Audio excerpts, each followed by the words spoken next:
Hello, I'm Evely and I will tell you one story. Let's go. Conquering Everest had always been the ultimate dream, a conquest of nature's most indifferent and merciless giant. Yet none of the expedition members could have foreseen that their climb would lead them not only to the summit of the world but into the heart of an ancient, unspeakable curse. It began on a bitter, windswept morning when the team assembled at the base camp, their breath-forming fleeting ghosts in the frigid air. The mountain's looming peak, shrouded in swirling mists and sinister silence, seemed to whisper of horrors concealed within its frozen depths.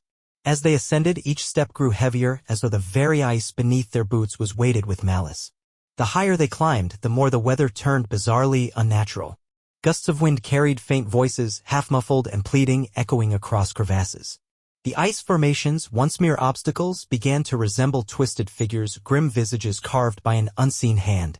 Rumors among the team hinted at a past conquest, one in which a long-forgotten expedition had vanished into the blizzard, leaving behind a legacy of terror and inexplicable phenomena. On the third night of their climb, under a sky pinpricked by indifferent stars, the first sign of something amiss appeared. Marco, one of the seasoned climbers, awoke in a sweat-drenched delirium.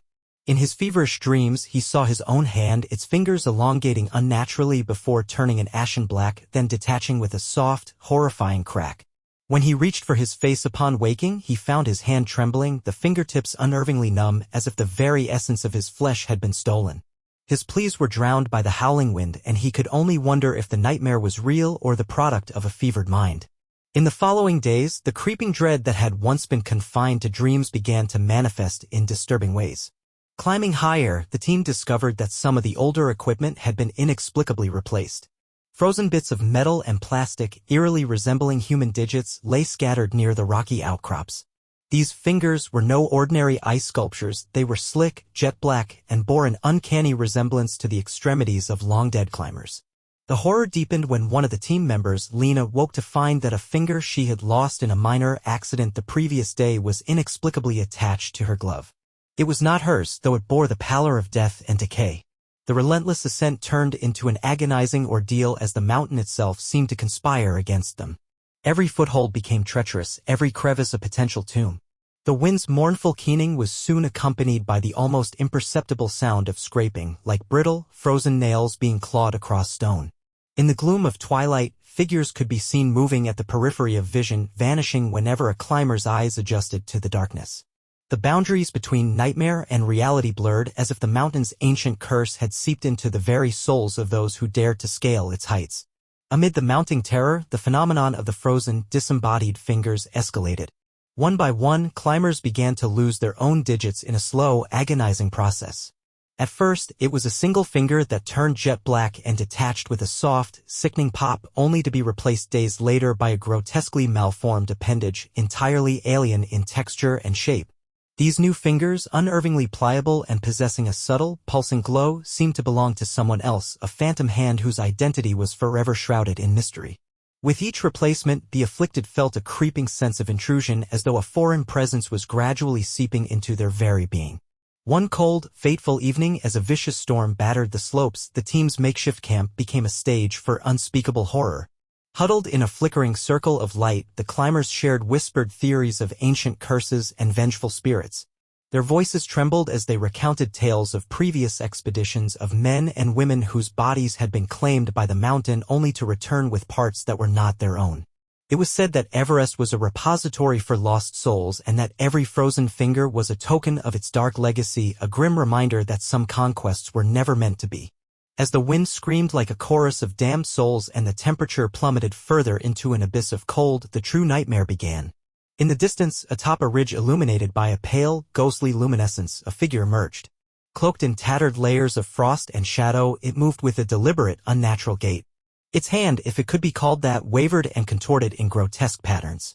The figure's fingers, all replaced and unrecognizably different from those of a living human, reached out as if beckoning the climbers to come closer, to witness the final act of Everest's grim performance.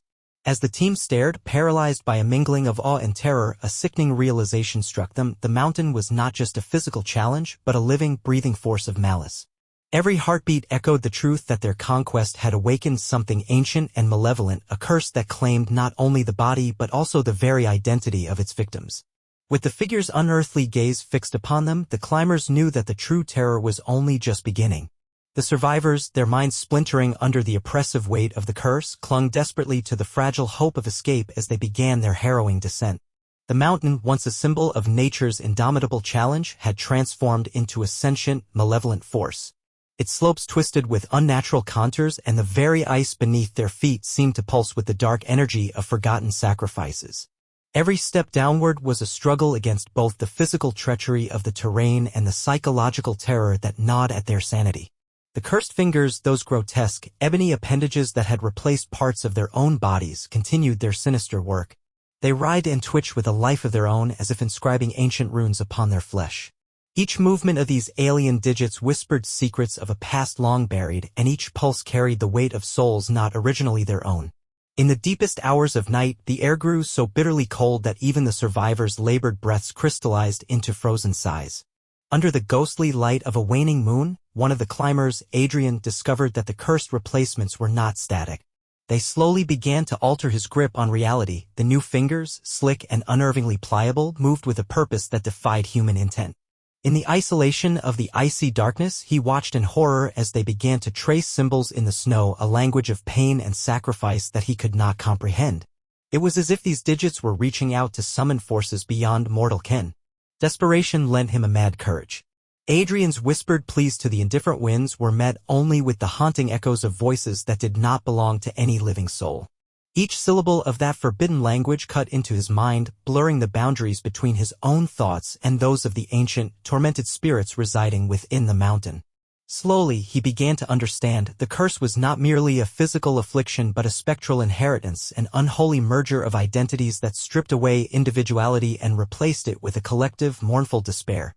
The descent turned into a macabre procession.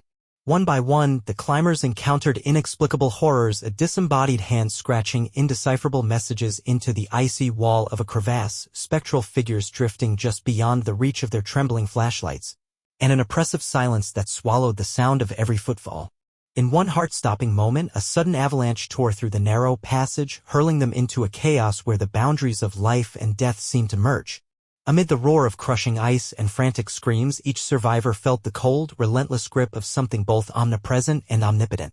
Aboard an abandoned supply cache in a secluded alcove, the remaining few huddled together, their eyes wide with terror. Lena, whose hand had borne an alien, dead finger since the ascent, now trembled as the new digits pulsed with a subtle, ominous glow. They seemed to be calling her name in a language older than time, a beckoning from beyond the veil of the living. "They are not yours," a voice echoed in her mind, as real and piercing as the crack of breaking ice. It was the mountain speaking, a dire proclamation that every finger, every scrap of flesh, belonged to a collective sorrow etched into its very core.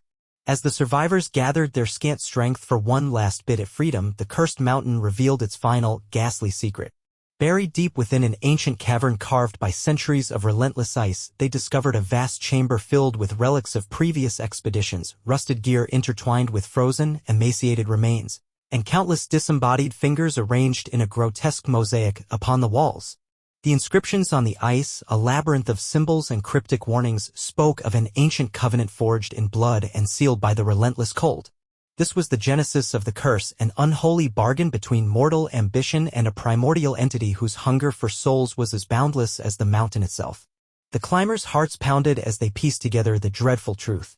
The cursed replacements were not a random anomaly but a deliberate, horrific mechanism designed to bind those who dared to conquer Everest to the spirit of the mountain. Each new finger was a token of that bond, a sinister mark that signified their eternal servitude.